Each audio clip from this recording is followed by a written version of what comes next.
status of Scotland Tonight's referendum debates. In part one, I put questions to them both. Then, in part two, they were left to cross-examine each other. Here's a flavour of what happened.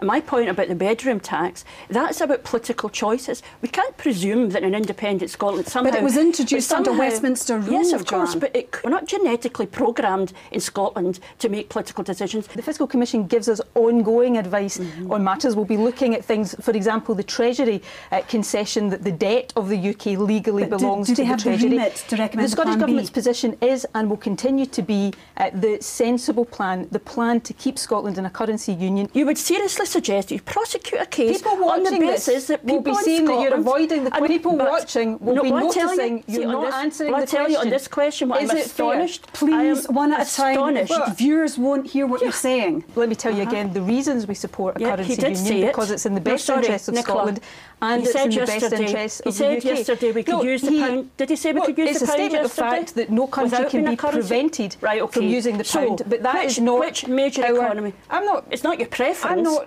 But your preference is not on the table. Your preference is not on the table. Please, one at a time.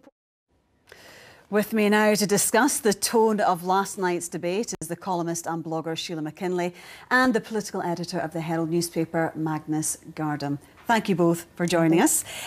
Magnus, lots of anticipation and build-up to last night's debate. Both politicians under a lot of pressure to perform. Do you think that explains or goes some way to explaining why they acted like they did? I think that's a very big part of that. I think, first of all, we should say that it was riveting viewing. A gaffe can be magnified, the smallest error can be blown up, and there's just too much at stake. It might have cheered hardcore supporters, but says is always going to have that kind of tone, and particularly when two politicians are effectively policing the second part of the debate themselves. Some people said they enjoyed it. They enjoyed the adversarial aspect of it. They said this was politics on the raw. It showed how passionate people are about this. Do you can see that point of view, Magnus? Well, absolutely. I mean, people want to watch it. We had a full report on the Herald website within half an hour because we know that people want to read about it. Is it something about the two individuals themselves, Labour versus SNP, very tribal? Possibly to sort of test the arguments more rather than not lose. And do you think both of the campaigns will have looked at this and thought, OK, what can we learn with this? Will they have been taking something on board, do you think, from the reaction from the Church of Scotland saying she wants to change the nature of the debate? I mean, how likely is that to happen?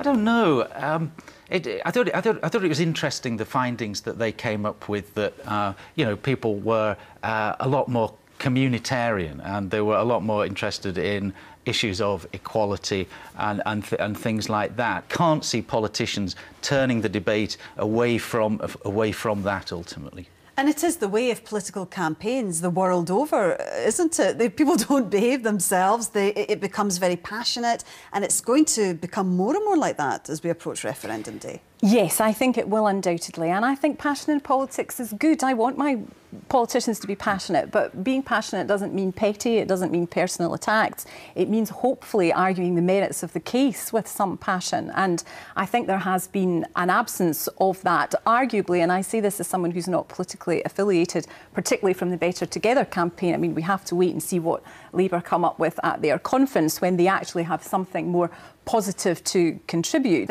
I like to think that's going to see a kind of step change in the quality of the debate.